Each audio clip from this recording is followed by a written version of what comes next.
Hi everyone, how's everyone doing? So I've made this video already, but there was issues with it and it was too long, so I decided to make a rerun and make this video again. And if you're watching for the first time, my name's Marianne. I'm the counsellor at Marianne Hanson Counselling Service.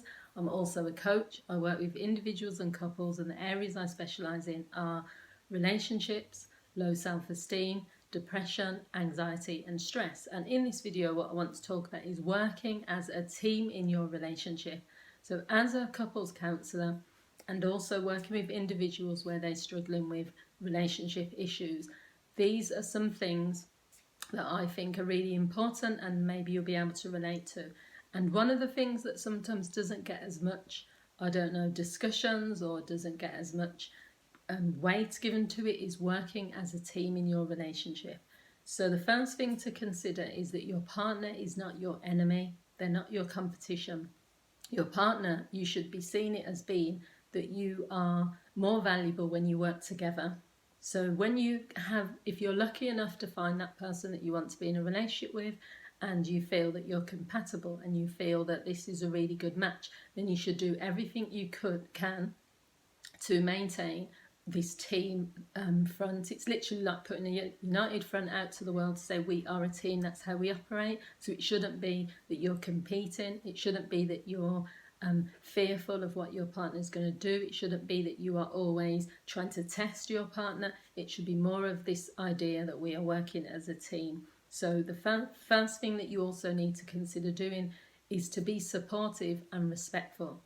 So respect is something that I could do a whole video about. I've actually made videos talking about this issue and just how important it is in life, but also how important it is in a relationship. Without respect, you don't have a relationship. Trust is up there as well, and so is love. But an example is you could be in love with someone, but maybe that love changes over time. Maybe there's times where you don't like your partner. Maybe there's times where you're questioning, is the love unconditional? But respect has to be there 100% of the time. If the respect goes, then the relationship isn't there. It's just not, because respect is where you say to yourself that I'm not going to do anything that is going to be disrespectful to my partner. I'm not going to do anything to intentionally hurt my partner. I'm not going to do anything that I would consider as being disrespectful. It's this level of where you value the person enough to be respectful towards them, not only in your actions but also in your words. So supporting someone as well is also in line with that. So providing support and respect, I think they're sort of linked in the sense of, if your partner has this wild dream or they want to do something that that maybe it's impossible, or you're just thinking to yourself, oh, that's a joke, they're never going to achieve that. It's not your job, if you're working as a team, to say to your partner, to tear them down, to tear down their dreams and their hopes. There's probably enough people out there that are going to say to me, you're never going to make it as an actor, you're too old. You're never going to make it as a singer, you can't sing. You're never going to be able to run this business that you've been talking about. You don't have the qualifications. Leave that to the other people, leave it to the haters. Your job, if you're working as a team, is to build up your partner. And you can do that sometimes by just listening to their dreams, by supporting them, by saying, do you know what, baby, you got this. Do you know what, you can do this. What can I do to help? How can I support you in achieving your dream? So it means so much, but it's not always done. And I think from the people I've spoke to, not only as a counsellor, but also in my own relationships, so being supportive is a key factor that helps you to cement yourself as a team. The third thing is planning for a future that involves the two of you. So planning your future together. There are so many couples who they're off here, they're planning this. I'm going to do this next year, with my friends. I'm going to do this with my family. I'm going to achieve this goal by myself. I'm going to do I. And they're forgetting the we in the relationship.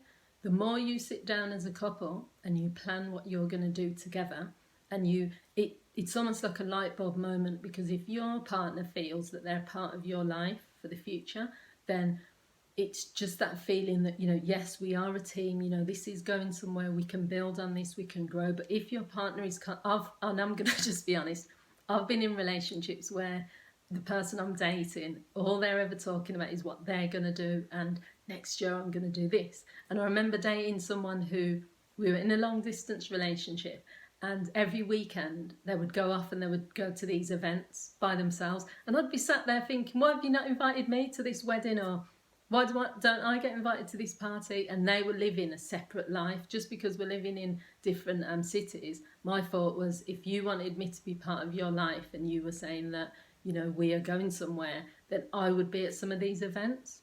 So I think working as a team, in my mind, is that your teammate is the person who's right beside you, not all the time, but as much as possible.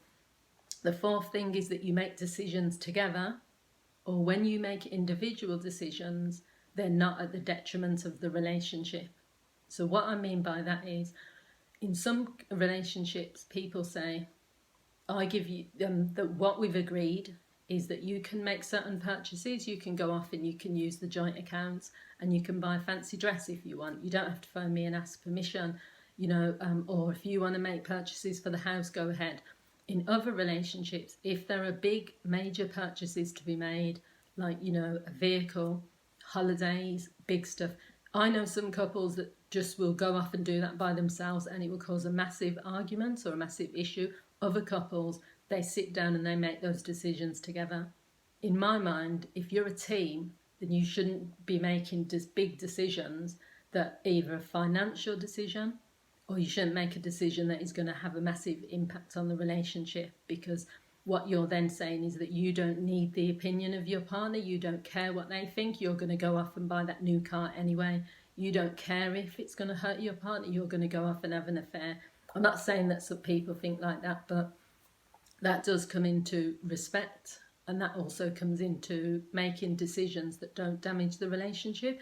If someone chooses to be unfaithful, and I'm not saying that, you know, I've worked with couples where there has been infidelity, I'm not saying that's the end of the relationship, but if you're working as a team, if there was an issue, you're going to go to your partner and you're going to say, do you know what, this relationship, I'm not happy with how this is going, I'm not happy with the lack of intimacy, I'm not happy with the fact that we're always arguing, so do you know what, I've thought about going off and having an affair, but I'm not going to do that because I respect you too much. What are we going to do about this? So that comes on to number 5, which is, you don't see the problem as a you problem or blaming your partner, you see it as we.